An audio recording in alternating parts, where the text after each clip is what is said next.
শাসকের মঞ্চে সরকারি আধিকারিক, শুরু বিতর্ক। তৃণমূল কংগ্রেসের 21শে জুলাই উপলক্ষে ছিল প্রস্তুতি বৈঠক। সেখানে পশ্চিম মেদিনীপুর জেলার গড়বেতা 3 নম্বর ব্লকের সমষ্টি উন্নয়ন আধিকারিক দীপাঞ্জন ভট্টাচার্যের উপস্থিতি ঘিরে শুরু হলো বিতর্ক। আজ শুক্রবার গড়বেতা 3 নম্বর সমষ্টি উন্নয়ন আধিকারিকের করণে ছিল সরকারি কর্মচারীদের পক্ষ থেকে রাজনৈতিকভাবে 21শে জুলাইয়ের প্রস্তুতি বৈঠক। সেখানে উপস্থিত ছিলেন স্থানীয় বিধায়ক তথা ক্রেতা সুরক্ষা প্রতিমন্ত্রী শ্রীকান্ত মাহাতো, তৃণমূল কংগ্রেসের নেতা রাজীব ঘোষ থেকে শুরু করে এক ঝাঁক শাসক দলের উচ্চ নেতৃত্ব। আর সেখানে উপস্থিত থাকতে দেখা যায় স্থানীয় সমষ্টি উন্নয়ন আধিকারিক তথা বিডিও দীপাঞ্জন ভট্টাচার্যকে। আর এটা নিয়েই শুরু হয়েছে চরম বিতর্ক।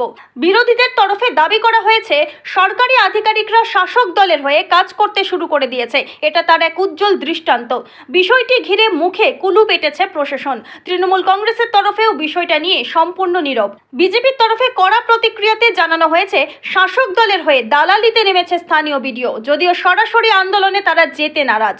বাম কংগ্রেসের প্রতিক্রিয়া মেলেনি।